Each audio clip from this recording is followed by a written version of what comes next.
Hello everyone, I hope everyone is safe and healthy. And we are back with another webinar. As we discussed in our last webinar that we are starting a subsection of our webinar series for our students, physio students and our colleagues. So many a times all our juniors come to us, all our colleagues come to us and they ask us, what about post-graduation? Where should we do it? Which country should we choose? How should we go about it? So many questions, right? We all had this and we always had our seniors to guide to us. So we decided that we are going to take this section now where we are going to discuss about physiotherapy in different countries. So physiotherapy abroad. And today we are going to start with Canada. So let me just share the screen and I'm going to tell you all what we are going to do today.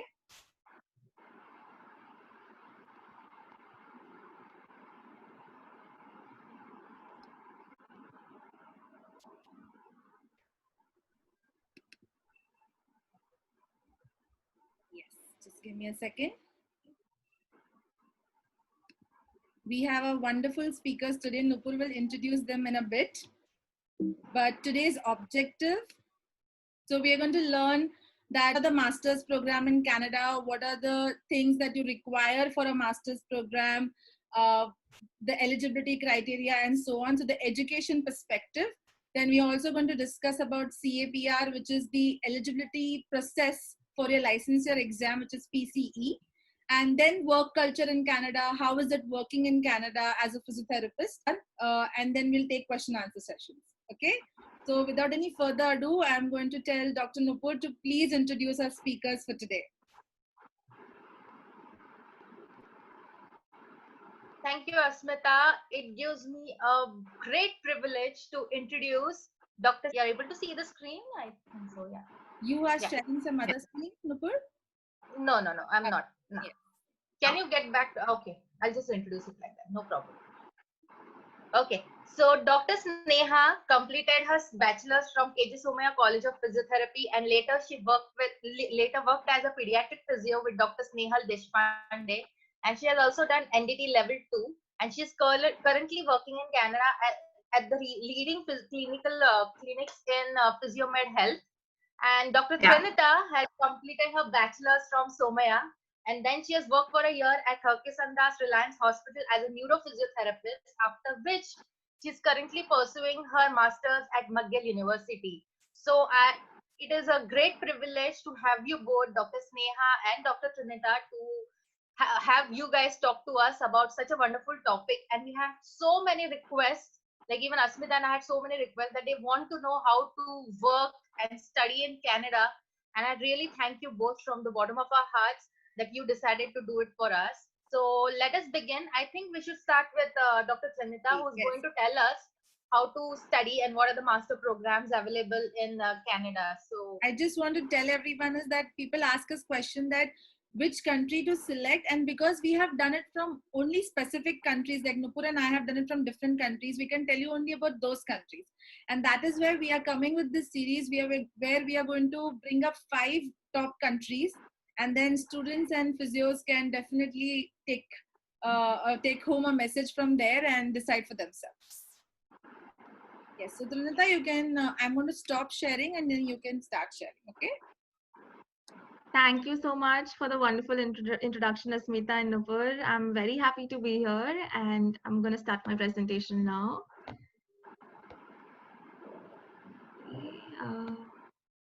Yes, we can see your screen. Yeah. Okay, so hello everyone. I'm going to talk about physiotherapy education in Canada today. And my talk today is more relevant for someone who has already done a bachelor's in physiotherapy in India or any other country and wants to come to Canada for their further education. I am currently a master's student at McGill University, so whatever information I give you is based on my own experience and whatever research I did before coming here. So I really hope this helps you. Now, if I have to give you 2 main options for post-graduation in Canada, it would be either a research-based master's or PhD or diploma programs. So these are the 2 main routes that you can go for if you want to come to Canada for your further education. And I will talk about these in more detail. There are a couple of more options that I will list at the end of my presentation that you could look at in depth if you wish. Before I go further with my talk, I do want to address this, that every physiotherapy university in Canada will have a course called Masters in Physiotherapy. And it's natural for any foreign trained therapist to think that, this is the further education option that I should go for. But this is a big no, because the Masters in Physiotherapy program in Canada is actually an entry level physiotherapy program, which means that it is the first degree of physiotherapy of Canada. So essentially, it's actually just a repeat of the bachelor's program that we have already done.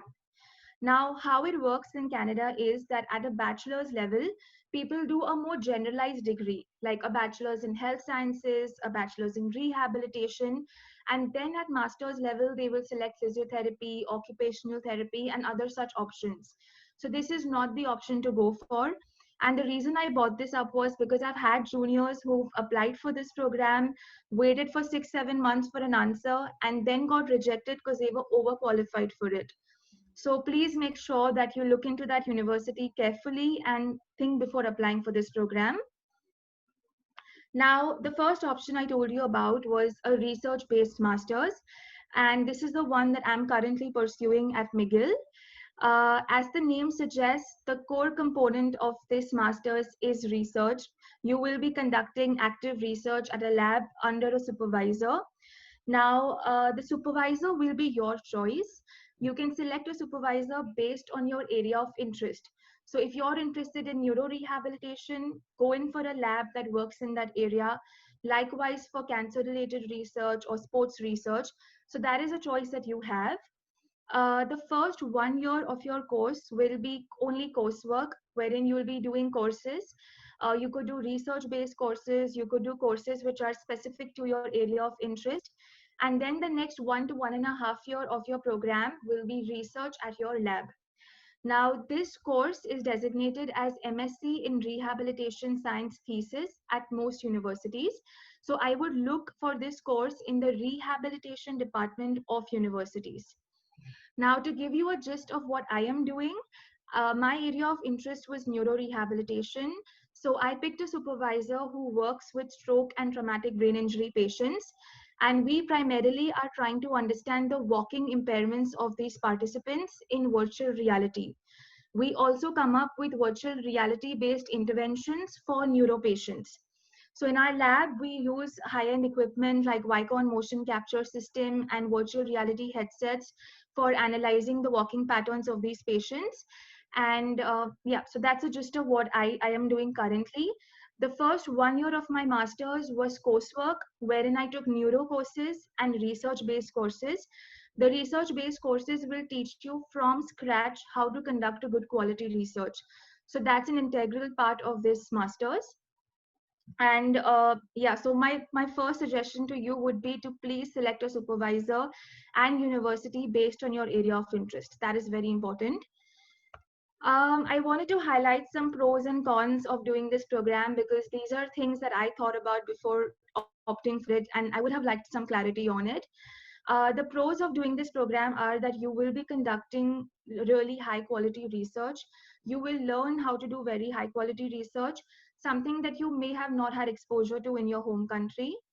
Your coursework will be really advanced. I had some of the best faculty members from across the world teach me many things.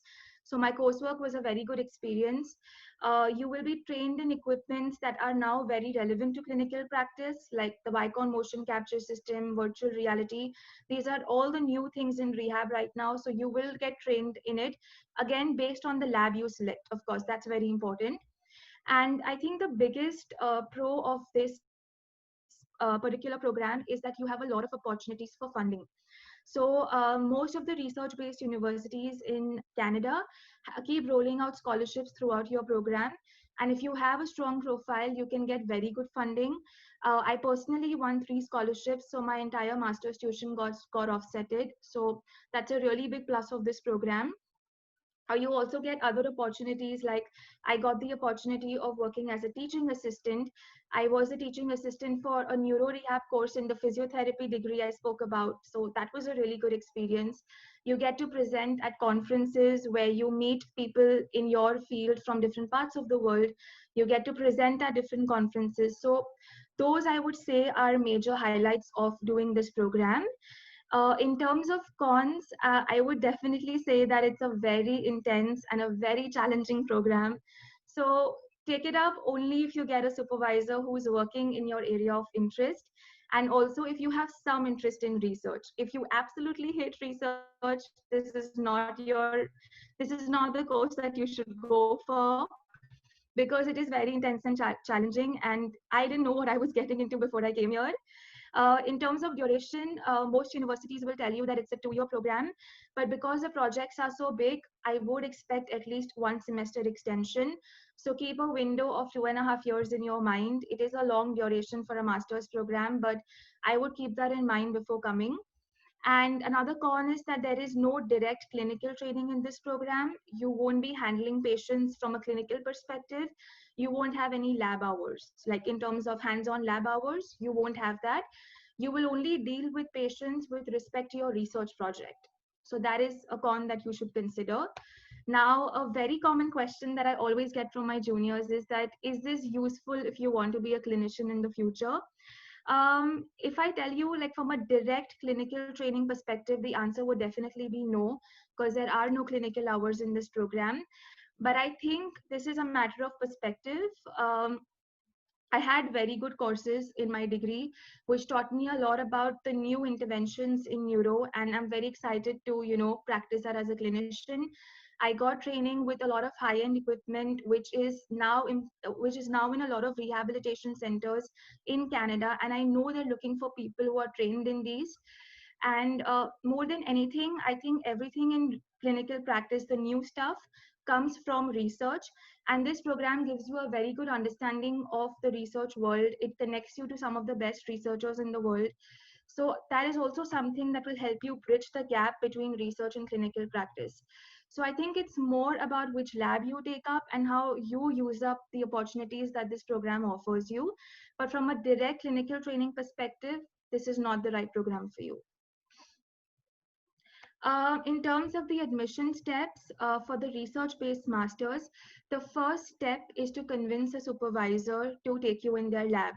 So what I would recommend you to do is go to the university webpage and go through the profiles of every faculty member in your department. They will always list down the kind of research the supervisor is doing, what future research they're interested in, a little bit about their lab. So read about that and make a list of the supervisors you would be interested to work with. And the next step is to write a very convincing email. These supervisors receive hundreds of applications on a weekly basis. Your email has to stand out. So your email should very well talk about why you're interested in their research, why you think you're a good fit for it, what have you already done that could be an addition to their lab. So that is a very crucial step of this master's. And once a supervisor is willing to take you, then you apply to the university. So the application process of the university is actually quite basic, and you'll find that on the university webpage very easily. It's the same LOR, SOP, transcripts, IELTS, TOEFL, the same basic steps. The main step for this program is to convince someone to take you, and which is why you need to start the process well in advance, because you'll be writing emails to a lot of supervisors, you'll have interviews with different supervisors, so it's a slow process. I've had juniors who've applied to 30 to 40 supervisors and not got a single response. So this is a process that you should start early on. And I also wanted to give you all a few tips for scholarships. Now, if you know you're coming in for this program and there are scholarship opportunities at that university, I highly recommend that you publish any previous research work you have done, because even one publication makes a lot of difference. Try to publish your research work as first author.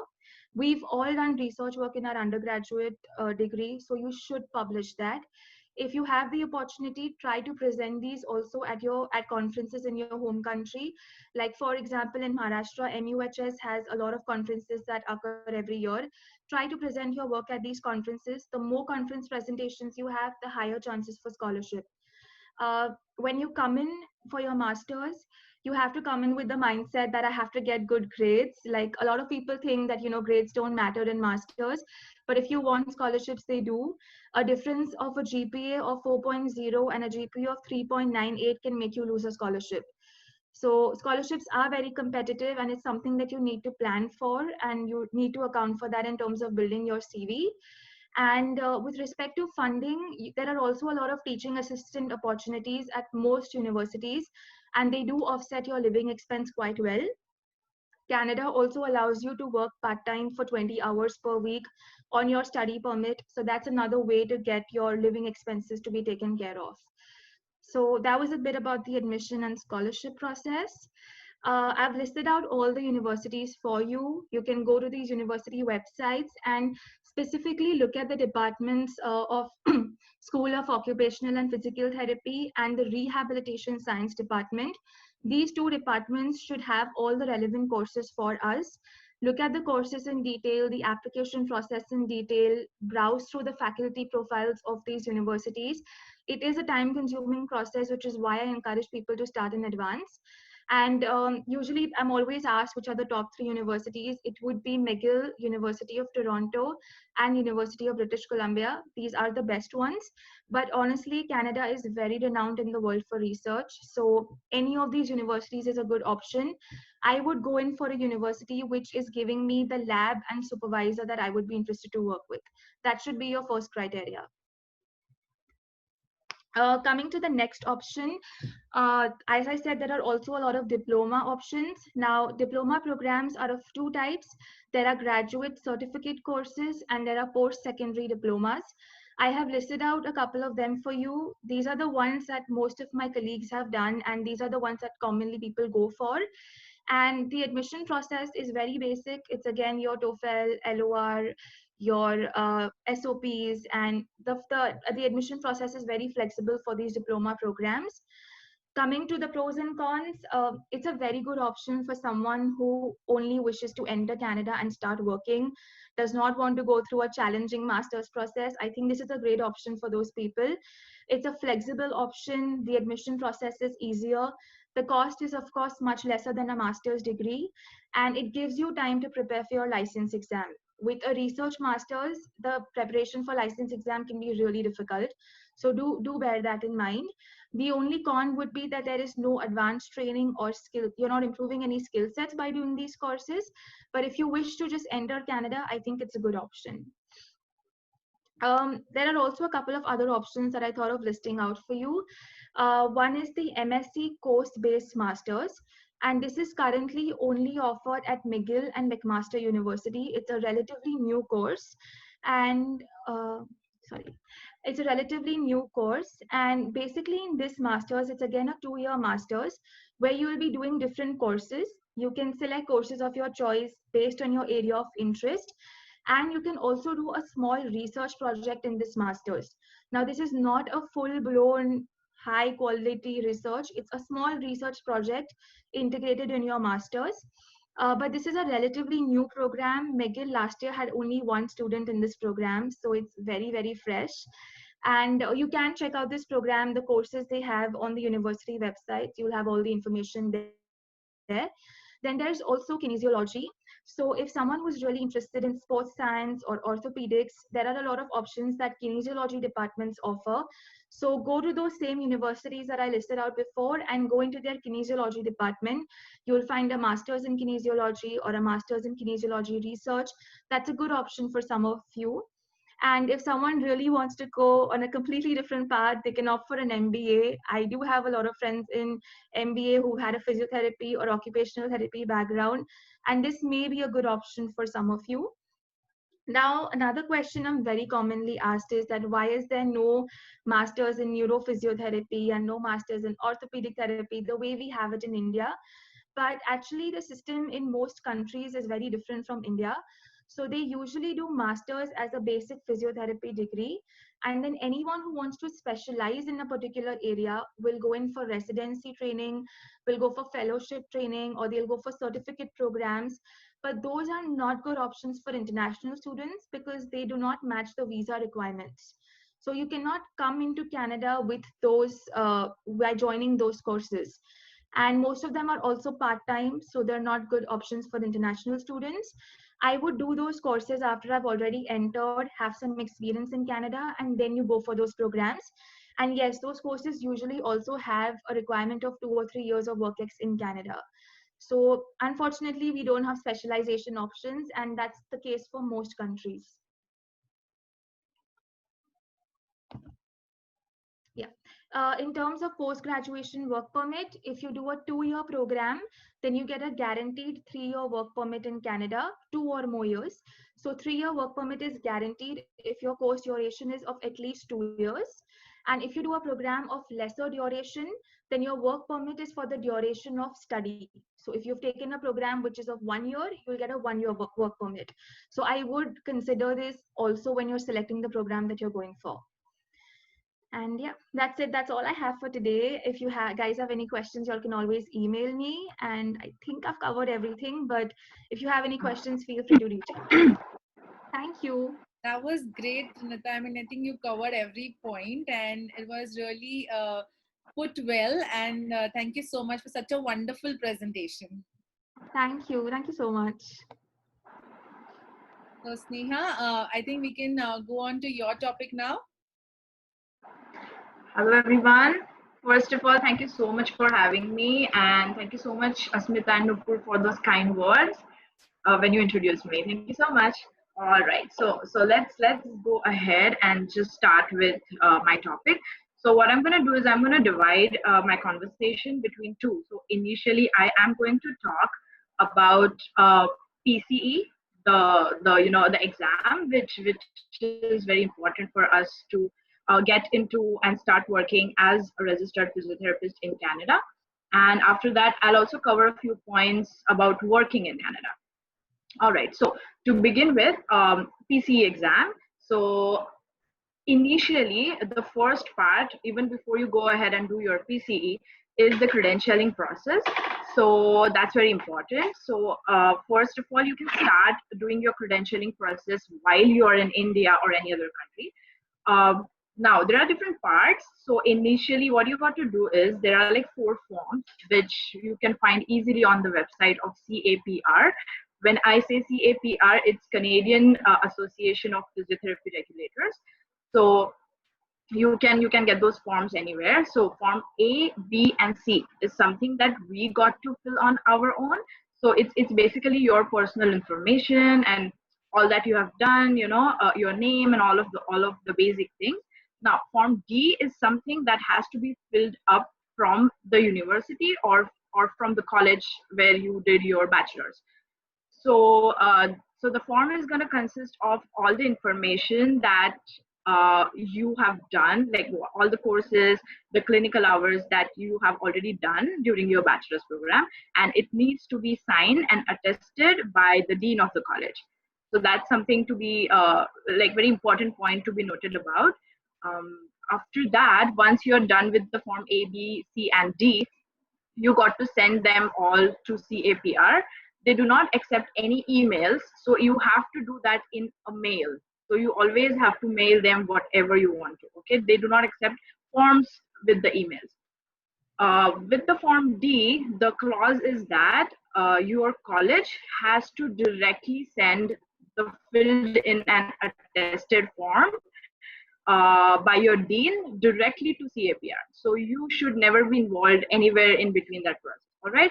Also, if say for example, it's Maharashtra University, like I was in there. So speaking about that, the transcript part of the credentialing process has to be mailed by your university to the CAPR. Again, in that process, you should never be involved anywhere in between. So they directly want the university and the college to send the documents to CAPR. All right, so that's something you should note about. That's pretty much with your credentialing process. It's very basic. It's very straightforward. Also, I would like to mention that if somebody's done their bachelor's from MUHS, we already clear all the criteria. We are already eligible, so do not worry about, because I have got a lot of questions. What about the clinical hours? Because they do mention on their website, but don't worry, we are, we fulfill all those criteria. So just go ahead and do it. Though I did had a few friends who did it from deemed colleges, and sometimes they do require a little bit of your work experience to be added to your clinical hours as well. But again, don't worry, I'm sure most of you would be satisfying that criteria as well. Okay, so it's about that. Yeah, so you got to send everything to the CAPR. They will review it and they'll get back to you in exact 15 days. So in exact 15 business days, you get an email from CAPR saying that your paperwork was correct, and then they assign you a PIN number. So the PIN number is very important, because from now on, it's your PIN number that they are going to refer you to. All right. Also there's one more question which I encounter a lot of times, is that what if somebody's got married and changed their name after having their education, because all your degrees and transcripts are going to be on the name, your maiden name basically. So in that case, again, do not worry. You can just attach your marriage certificate in case of marriages. And if say, for example, if somebody has just changed their name after education, even that's okay. You can just attach the copy of the gadget document to your forms A, B, and C while you send it to them, and you're good with that. So don't worry about that as well. All right. After all of this is done, it's IELTS, the English entrance exam, which most of us already have to give for many reasons. The only important thing for this one is that it has to be academic IELTS and not the general IELTS, because I did had a few people who attempted the general IELTS and they do not accept the general component of the IELTS. So it has to be academic. Okay. If it's British Council, they have to send the information and your score directly to the CAPR again. All right. So that was about pretty much your credentialing process. Of course, if you have any questions in the end, you can always contact me anytime. Going ahead, once you are done with your credentialing process, you will receive a mail, not an email, but a mail at your home, or on the home address that you have already mentioned on your form. And it will give you a letter saying that now you're eligible to go ahead with the written component of the PCE. That's a very important document. You will also have your PIN number and the candidate ID number already on them. It's very well. And then good. So you are good to give your PCE written exam. Start preparing for that. It's pretty much similar to the NPTE exam that USA has. Since most of you know about that exam already, so I'm just referring to it there. Pretty much similar, except for a few components of ethics. So Canada is, they are very, very much focused on ethics as your subjects and your the actual education part. So do not forget to go through that as well. It's very important. A lot of people ask me what are the books that you should refer for the written component, and it's just the normal stuff which we already did in the bachelor's. So there's nothing new in that, to be very frank. It's exactly what we have already done in the bachelor's. So basically Sullivan, Maggie, Kistner should be more than enough. And for respiratory system, there's a book called as Reed and Chung. I'm sure you can get it a PDF, or if you come here, it's all available in the libraries. It's just the basic thing, again, just like Trinita mentioned before, PCE clinical is an entry-level exam. So everybody in here who has to have and work as a physiotherapist, even the Canadian graduates have to apply to do. So it's basically the basic entry-level exam to be done. So don't worry, it's not very hard, to be very frank. Talking about the written PCE, it has 200 questions and you get 4 hours to answer it. It's a multiple choice question. So yeah, pretty much it. And then if you, it's very easy to enroll it.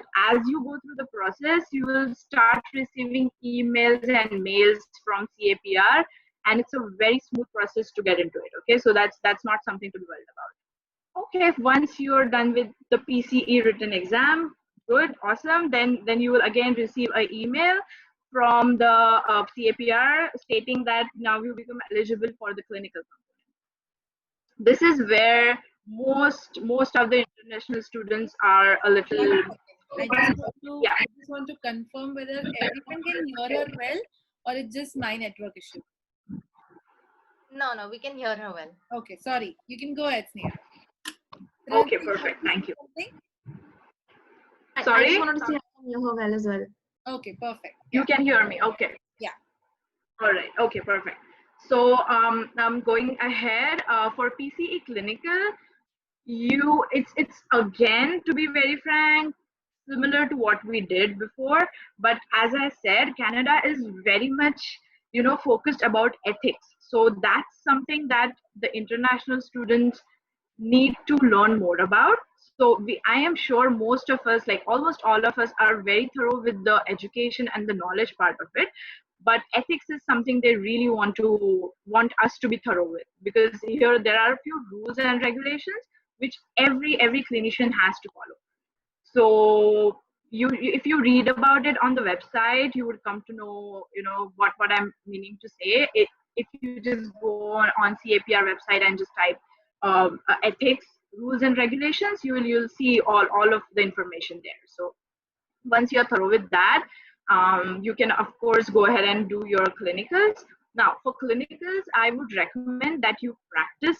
So you make a group of 3 or 4 students, who are going to appear for the same exam with you, and start practicing different cases. How this exam goes is, you have 16 stations. Okay, they divide it into 8 and 8. So the 8 stations are like long cases, so they are like 10-minute stations, and the remaining 8 stations are the short cases, so they are like 5-minute stations. So you actually have to perform the given question or the given case in front of an examiner. So you would be given a center. Usually that's a hospital. You go there and everything is arranged pretty perfect.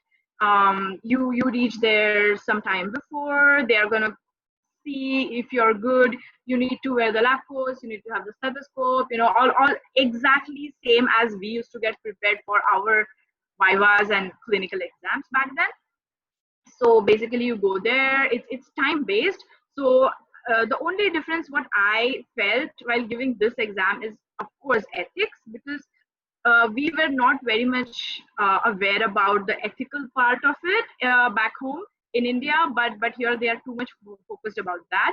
And the second thing is, it's very time based. So there will be a bell. You go in, you do your thing, and after 10 minutes there will be again a bell. No matter what, even if you are halfway done, or even if you haven't started, you got to go out from there.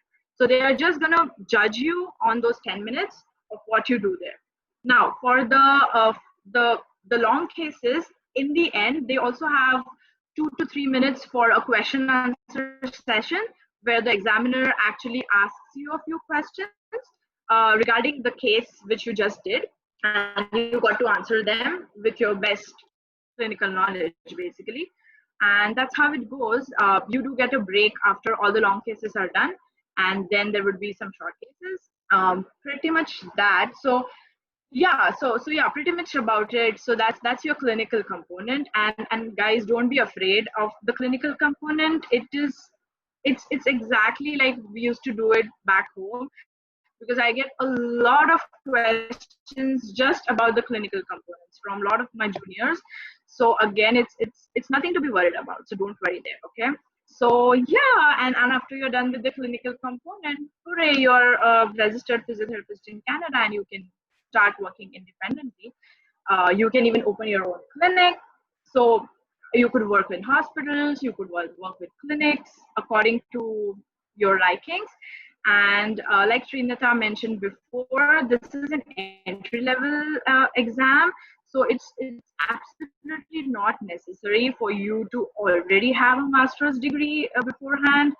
or you need to have some specialization or PhDs. Not necessary. Even if you have a bachelor's in physiotherapy from India or any other country, you are automatically eligible to go ahead and give the PCA exam. I think I have covered pretty much about PCE. Covered a few points about working in Canada.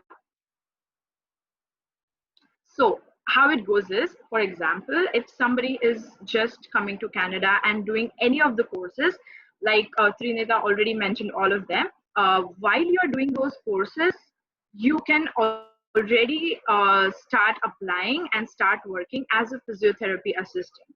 A very common question which I get is, do we already need to enroll for PCE before we start working, or should we have completed a certain program or a certain part of a program, or any master's or PhD in Canada to start working as a PTA? No, there is no criteria for that. As long as you have bachelor's degree from India or any other country, you can come here straight away, apply via Indeed, or you could even go and meet a few people. There are a lot of networking sessions which go around in the city. You could just go there, have your resumes with you, talk to people, and even you can get a job that way. You can start working as a PTA. If you have a work, okay, so yeah, sorry, if you are doing a master's program or any other program, then you can initially start working for 20 hours, because it is restricted to 20 hours because you're on a study permit there. You cannot start working full time. But if you do already have a work permit and you haven't still started preparing for your PCE, but you have a work permit, you can start working full time as a PTA. Okay, PTA is physiotherapy assistant.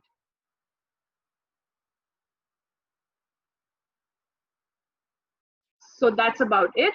You can then start working as something called as resident physiotherapist.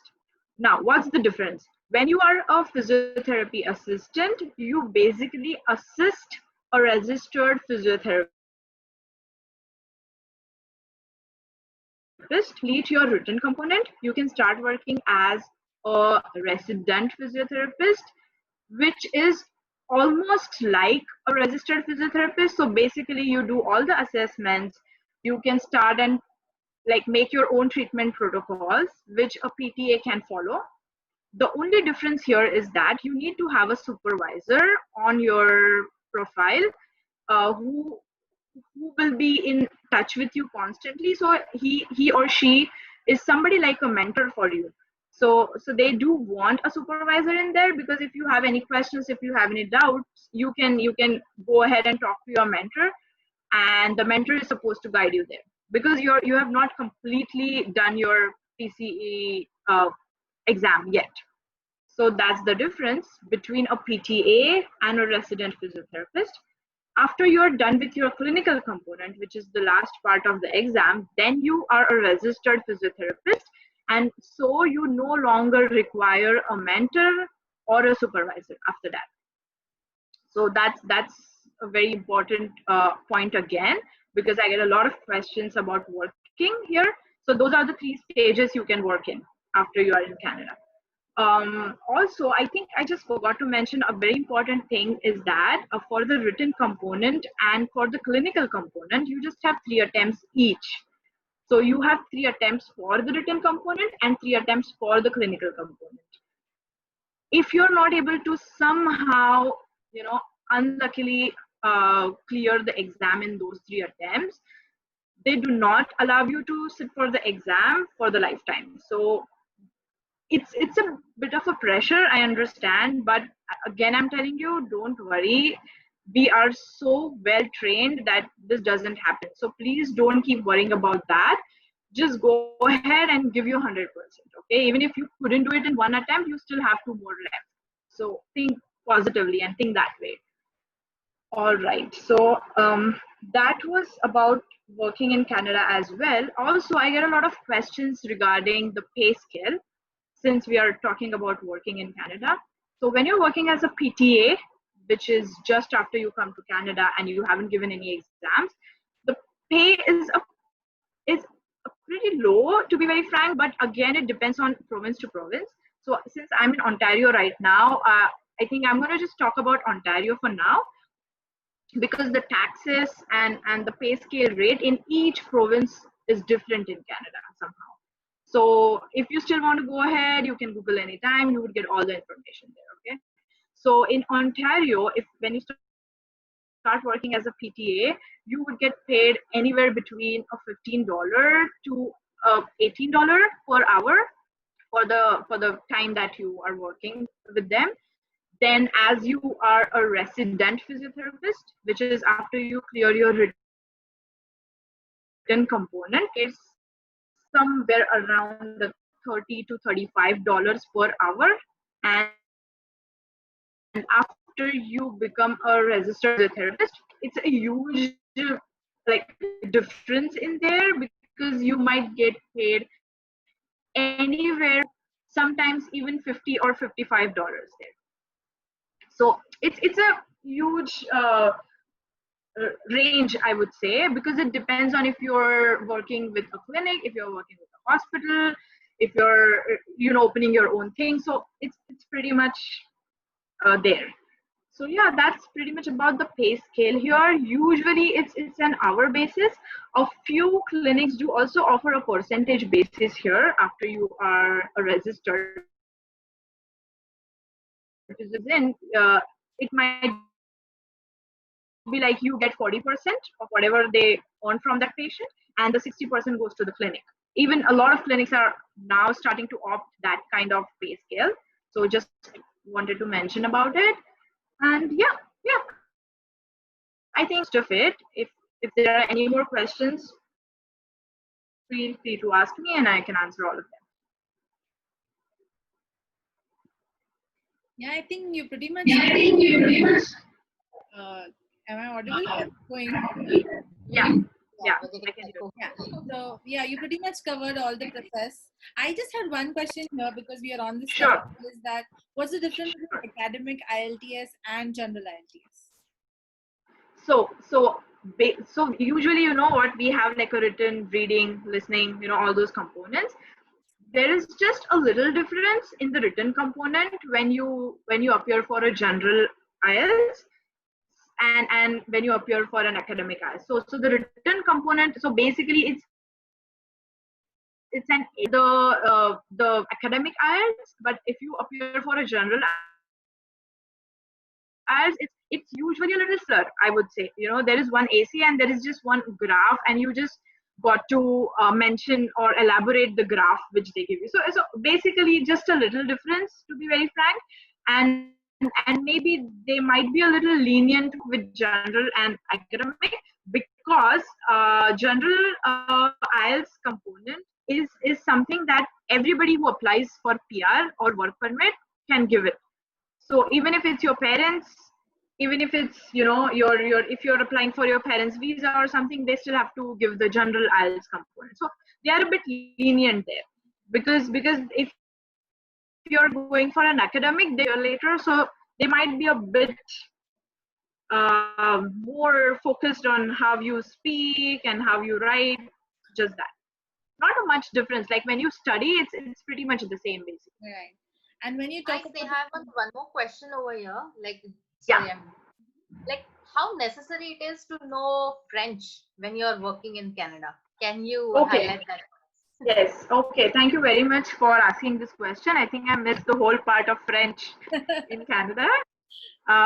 So like if even if you don't know French, it's okay.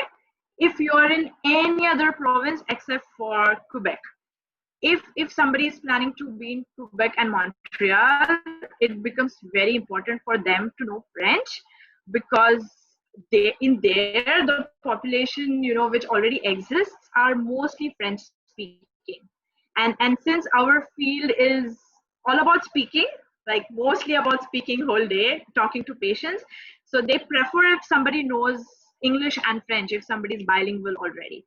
But to be very frank, in any other provinces, it's pretty much English which is practiced more. So it won't matter if you're not going to Quebec.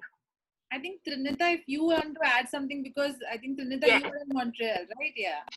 Yeah, She's in actually, I do want to add something here. So a lot of people actually tell me, so Quebec also has a very different licensing procedure from the rest of Canada.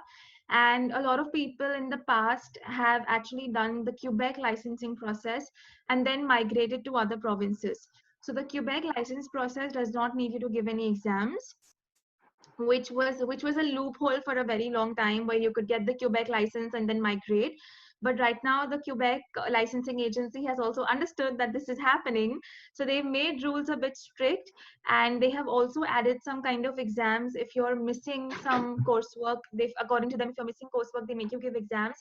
And I've also heard that they have this new clause wherein they want you to work for at least 2 years in Quebec before you can move somewhere else. And if you want to work in Quebec, then French becomes very important because most of the population speaks French here. There are English speaking areas where some clinics would take you, like you know, there are also a lot of Indian clinics where you can do jugaad. But I would say the safer option is to go for the general process. And also when you move to another province with a Quebec license, the employers are aware that you've taken, another path to get the license, and that kind of comes in the way of how much they pay you. So how much I've heard, Sneha would definitely know better, that when you go in for an interview process, there's a lot of negotiation that happens for your pay scale and things like that. So if you have a Quebec license, you can get it. So people should keep this in mind, and the Quebec licensing agency is day by day becoming stricter with this. So if you're investing money in the Quebec license process, you should consider these things. Yeah, that's all I have to say. Great. That really helps, because I really didn't know about this, and that really helps. And Sneha, when you talk about Form D, and when you said that the institutes or the universities have to send it, it's exactly like WES, right? Like how we do it for WES, is the university send it to WES. Instead of that, they're sending it to CAPR. So even if you've done masters in some other country or in your home country, the masters program, that university also has to send it to CAPR. Okay. Yes, that's perfect. That's exactly like it. Okay. I think we can jump on to the Q&A. We had already posted on our handle, like if anyone had questions, and we got a lot of questions. I am so sure so many people are interested in going to Canada now that after looking at the questions. So let's jump into the questions directly. So I'll be asking in general. So I think you both can decide like who wants to, add into whatever they want to. So my question is, which part of Canada is better for getting a decent job in the field of physiotherapy? I think, Okay. Sneha, that's for you. All right. So to be very frank, it actually doesn't matter. So what happens in Canada is there are a few provinces which are densely populated, or I can say which only are populated, and most of the Canada there is not much population dispersed. So if I go by that way, because of course our profession is gonna be needed where there are more people, right? Where there's more population automatically, because we directly treat the people. So if you say that way, then definitely Ontario is like number one, because it's really populated here and there are a lot of clinics. So I could say it's easier to get a job in province. First would be Ontario, then I could say British Columbia, and then maybe could be Alberta, maybe Yeah. Alberta, and yeah, I think pretty much there. And then of course Quebec and Montreal is a different story, which I'm really not adding here because of the French component. Because most of time it's really good if you know French there. Just like Trinita said that yeah, there are a few parts where you can still get a job, but if you know French, you're on the upper hand basically. So Ontario, British Columbia, and Alberta would be my answer there. Yes. Okay, great. So next is someone asked, how easy is it to clear the exams and get a job? That is the first question. Like anyone wants to go in Canada, they're like, how to clear their exam? So that you have cleared it and you are already working, how would you rate it on a scale of 1 to 10? Oh my God, that's very hard. You know what? Any exam is difficult, to be, actually frank with you. But yeah, I know. Even like when I started preparing for this and started applying well, like anybody else. But just like I mentioned before, it's not something out of the box. It's not something out of the syllabus. Like we used to say it during our bachelor's. But it's a bit tedious process. You need to have a lot of patience, because like for me it definitely took an year just for the exams, and before that I started with the credentialing process. So you got to be really patient here. You need to like study everything again, kind of, if you have lost the touch, because most of us are coming here like after we already have 3 or 4 years of experience already in any other country, or in India. So we touch, we lose the touch with studying. So it becomes very hard to go back and open Kistner and read everything again, So basically you need patience, a lot of patience, even though you know a lot of things, but you need patience. What I would like to mention about this exam is that even the written component, which is an MCQ based, it is exactly in your of what you have already studied and of what you already know, but it's a bit tricky. So there won't be any direct questions there. Say for example, if they ask about a case, and they say, okay, what would be your treatment protocol, right?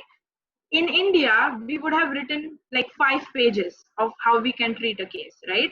In here, they just give you 4 options. And when you actually look at those 4 options, all of them are correct in a way. So you got to choose the best of the options. Now, how do you do that is when you go back and look in your book, you will see that there was a line somewhere which mentioned that this is the best option, which is not the way we used to study in India, basically, because we used to just write pages, because there each physio is different. I might say that okay, first increase the range and then go for pain management, whereas Nupur might believe that no, first reduce the pain and then go for the range of motion. So in India we had a lot of privilege to go ahead and do our own treatments. In here you got to follow their rules, basically. So it is tedious. It takes a lot of time. It's a bit tricky. sorry to say that, but it is. But then still, it is possible. Don't worry about it. It is possible. So next question is, can we work there directly with an Indian master's degree? Like, do we have to do any course to bridge the gap or get a hang of it? Or do you, when you're doing the exam, do you think that we can do some course to get a hang of the clinicals or something like that? Or how do you recommend? Because, as you said, the hands-on skills that we learn here, the different techniques we learn here, and over there, it's a little bit different. So what would you suggest? Okay, so I would suggest that even though you have a master's degree already or not, when you come in here, start working as a physiotherapy assistant, because that's what I did, and it made a huge difference for me, even to appear for exam, and even right now when I'm working as a registered physio, I I can definitely say that because I worked as a physiotherapy assistant for almost a year and a half or maybe even more, that is really helping me, because you get into their setting, and you know what actually is happening there once you are in it. Okay, if you just sit home and read books, you don't know what's exactly going on in there, right? There's a lot of cultural diversity in Canada. You would see people from all around the world here right now, because it's a very high immigration country right now. Like everybody's coming here, so from Europe, from Middle East, from India, from like everywhere. So even that component becomes very important, and it's not just your knowledge here. That's what I have been trying to tell everybody. It's not only how you had scored before or how well you were, but it depends on how you are able to connect to the patients and how you are able to follow the ethics. Canada is all about ethics, guys, believe me. So PTA is very important. Get a physiotherapy assistant job, and you will know everything about how they work and how everything runs here. That's the best part. It's not necessary to go ahead and do a master's or any other program. There are a lot of bridging programs. If somebody's still finding it difficult to really connect here, there are ample of bridging programs here, so you could enroll for that. But it's not like a compulsion or an eligibility criteria, I would say. Like, just to conclude, when I mean the person what wanted to ask is just that if you have done masters from any other country, yes, you can work in Canada until you clear your license exam. Yeah. Right. As a physiotherapy assistant though, not as a registered physiotherapist. Yeah. So you can come and yeah. you can work as a PTA, clear your license, Yes. become a registered PT, and then you can work as a PT. That's perfect. And even in terms of preparation, since there have been a lot of questions for preparing for these exams, I am currently preparing for the written attempt. And because I'm already doing a master's, I have limited time to prepare for it. So there are a lot of resources. There are a lot of online classes, which I am finding quite helpful. Like there is NPT Final Frontier, there's NPT Study Buddy. There are a bunch of these classes that are conducted, and they really help you, especially if you have very limited time to study. I'm sure there are a couple of classes for the clinical component as well. So there are a lot of resources that will help you get prepared, but I 100% agree that working as a PTA or working as a registered physio is the best way to prepare for this exam. So yeah, there's a lot that you can do after you come here. Okay. So next question is again, is it possible to give license exam from India? Okay, so to answer that question, you can always start preparing and start applying from India. Like you can do the entire credentialing process just sitting in India for sure.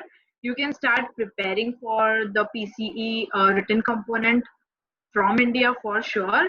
But to actually be able to give the component, you got to go to their center and give that component. So for that, you got to be in Canada. Again, now because of COVID situation, things are changing a bit here. So I've heard from a lot of my friends and juniors and colleagues that now for a certain period of time, they might allow a home-based written component exam. But I really don't know how far it goes if you're already in another country, if you can still give it. I am not pretty sure about it, but I'm sure you can go on their website and find.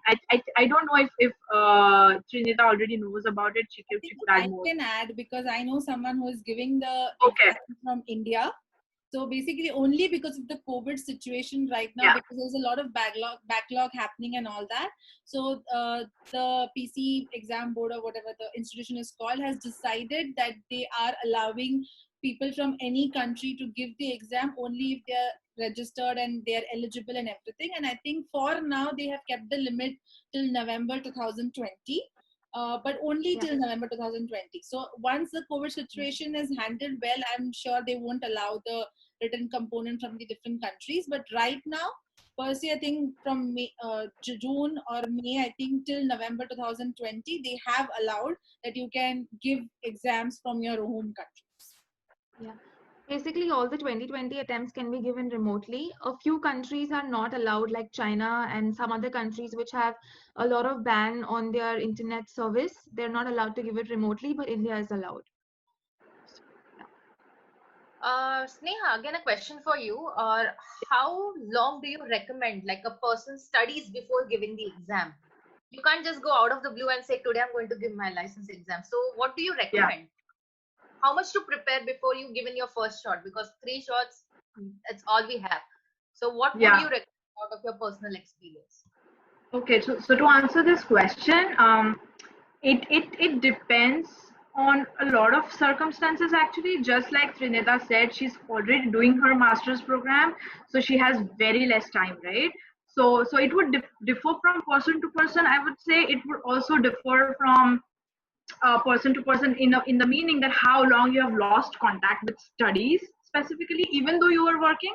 If somebody's just done their 4th year and if they are coming, they already have a lot of things fresh in their mind, they might require less time. Okay, but somebody like me who came here after almost 3.5 years, for me it took me a little while. So again, depends on from person to person. But if it's somebody like me who's coming here after 3 or 4 years and has still been working. So I took 4 months to prepare for the written component. Okay.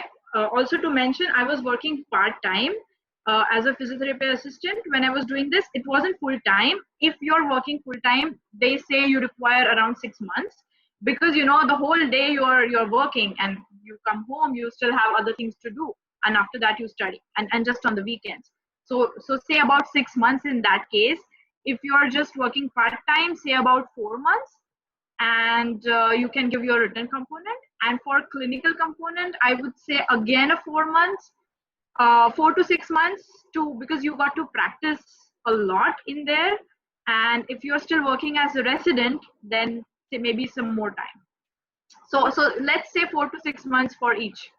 So like just a follow-up question here, that is there any specific time duration that you require that you have to give between a written component and a clinical component? Or if suppose, for example, some person is pretty confident that, I've cleared the written exam and I can give the exam in the next 15 days, for example, is that possible? Or you have to have a specific compulsion time period between? Okay, so again, to answer this question, it's a little different thing, because okay, first let me tell you that written component is organized every alternate months, like before the COVID situation. Since COVID, they are really changing a lot of things for this year. So I'm talking about till COVID a thing happened. They were conducting it every alternate month, and the clinical component is organized only twice in 1 year. So it's usually June and November. That's when you can give the clinical components. Now, to answer your question, if you feel that you are ready, you can just give your written component, say in October, and the clinical component in November. Doesn't matter. But it basically just upon you. But what I've heard is, after you put your credentials on, once you're done with your credentials, they want you to give the written component in first 2 years for sure. Otherwise, they say that they are going to close your file and you got to do some process of it again. So after credentialing, it's 2 years before which you have to give the written component.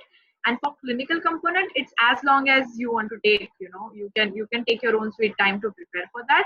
But just to add on in there, when I was talking about the resident license, you get that license for 9 months whatsoever. So say for example, today I cleared my written component exam. Okay, I got my license as a resident physiotherapist, and I'm going to get it for 9 months.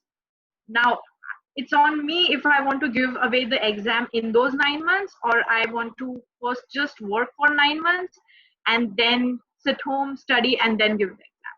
But you get that license just for 9 months. So, okay, one more question is there. Is it possible to give the license exam on tourist visa? Okay, all right, yeah. So to answer that question, if you've already done your credentialing process, okay, and you just want to come here to give the exam, tourist visa is okay, not a problem. If you can just come here and give your exam, go back, they are okay with it. But in that case, you're not getting any work permit, because nor study permit, because if you just give your exams, you're not going to get a work permit or a study permit. So there's no point in just coming here and giving the exam and going back again. But though I've heard a lot of people do that, because they say that I just want to come here, give exam, go back, study again at my home in India, and then again come here, give the clinical component, go back, get registered. But again, you do need a work permit or a PR or a study permit to work here. Just giving the exam is not going to allow you to work. Otherwise, everybody would do that, right? Like everybody would just give exams and come here. But you do need a study work permit to work here, or you got to be a PR. All right, that's interesting. That is very different Just aspect. Yeah. That maybe we'll have to hurry up a little here. Because of okay. Okay, let's go for the next question. So someone asked, seriously, these are the ones we have literally filtered out. There were so many questions. My GPA is 68%. Will I get admission for master's program? I think Yeah, Chanita can answer. Yeah. Yeah. Okay, so there is a very big misconception regarding percentages and GPAs in India. So we have to understand that the Indian grading system is different from the Canadian grading system, and the universities are aware about that. So what you feel is a 68% in India is not a 68% in Canadian grading system.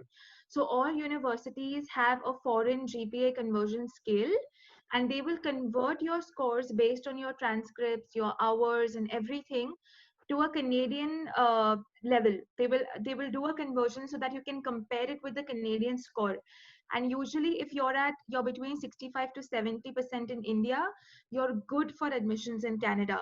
A lot of people see 75% and 70% on the university websites and freak out that, oh, I don't have that high scores. What should I do? But that's not the way to go. You have to get in touch with the program coordinator of that course, tell them that, okay, these are my scores, these are my transcripts, can you please convert my GPA? And then you apply to the university with that converted GPA. So that's an important thing to keep in mind. Yeah, that's all. Asmita, can you go ahead with the next set Yes. of questions? Sure. I think Vinita, you already answered this, but I'm just going to repeat this question for the viewer who asked this question. Can we work as an PT aid on the basis of master's degree? So one is after the master's degree and one is while doing the master's degree. And we already answered that yes, we can work as a PT aid while we are doing a master's degree, only with a restriction of 20 hours a week because you're on a student visa. And after the master's degree, yes, you can work full-time as a PT aid. Is that right? Okay. The next question is, how difficult is the master's program? So as I said, if you go in for the research degree, I am not exaggerating. It is very intense. It's a lot of work and it's very, very challenging.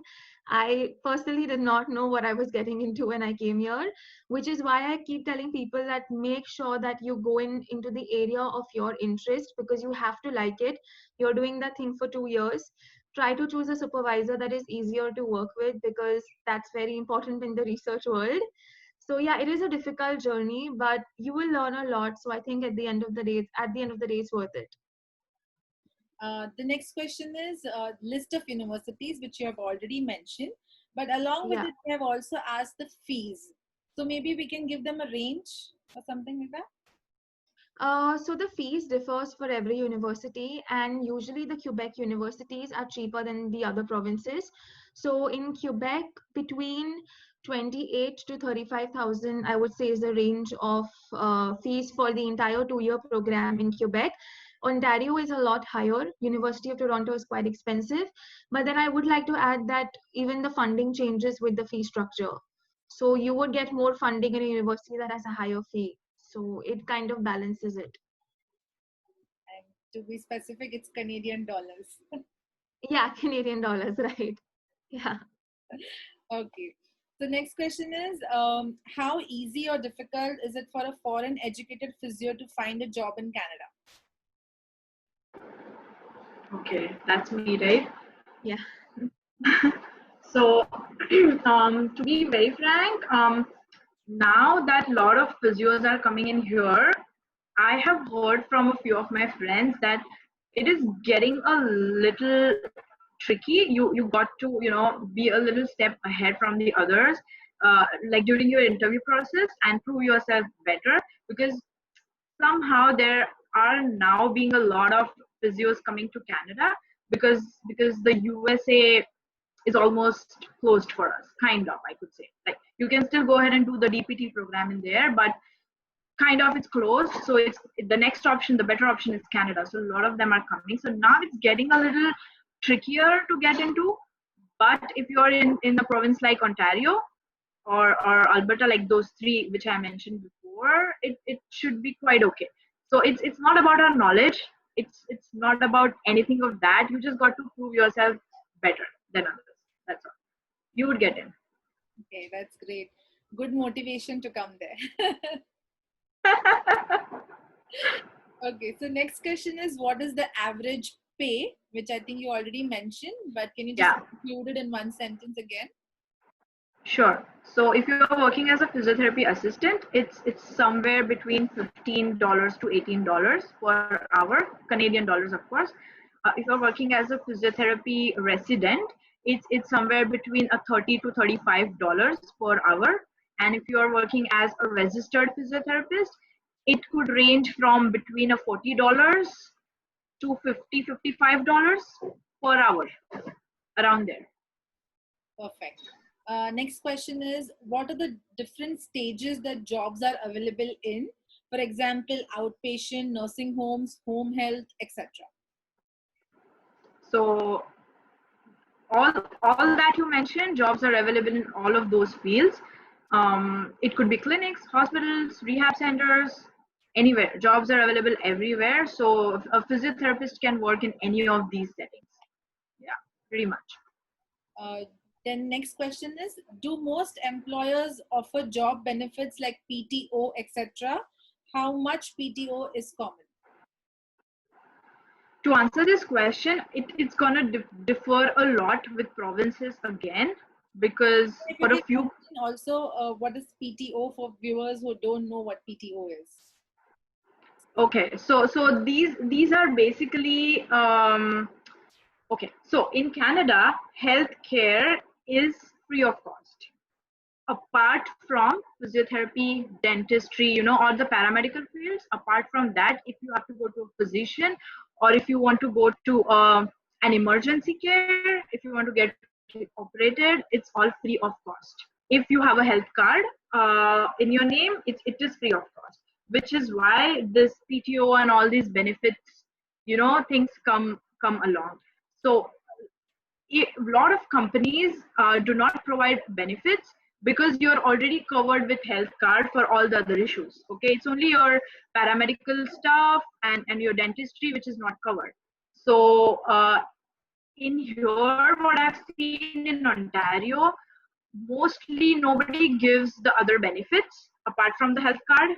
So it's very tricky again, but I've heard that British Columbia, most of the clinics do that.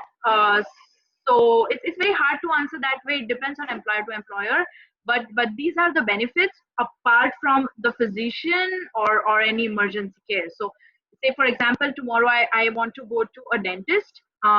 If my employer is already covering me up for that, then I don't have to pay for a dentist. So those are the paramedical benefits basically.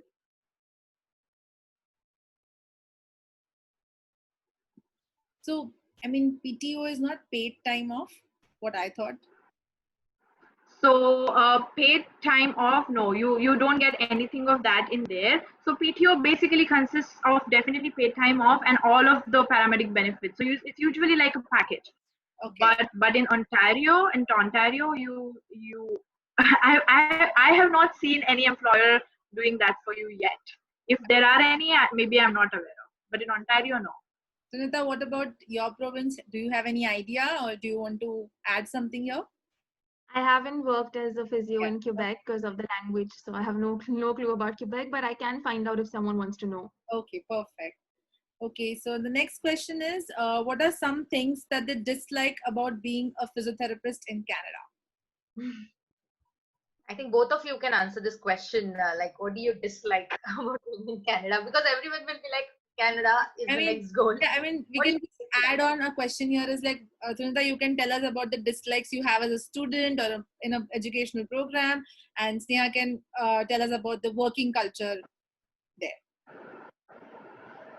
Sure. In terms of education, I think my biggest challenge was that I came in as an international student and I was given a project which was way out of a master's capacity, which is why my master's got prolonged and COVID added on. So whenever anyone comes in for a research master's, they really should consider that the duration can extend.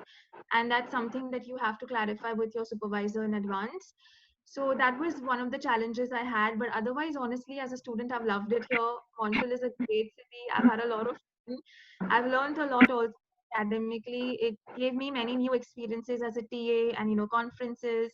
So I really enjoyed my experience at McGill, and we have a very good Indian community in Canada, which is I think a big perk because that makes you feel connected to home. So I really liked my journey here so far, and yeah, I think the only downside was a bit of the duration of my research program. So that's something I struggled with. Yeah, otherwise, it's a very welcoming. Okay, all right. And to add to it, sorry. So while working as a physiotherapist, it's not anything that I dislike, to be very frank. Just like she said, we have a huge Indian community in here, and in general, overall, people in Canada like extremely friendly. So you're not going to have any other issues that way for sure.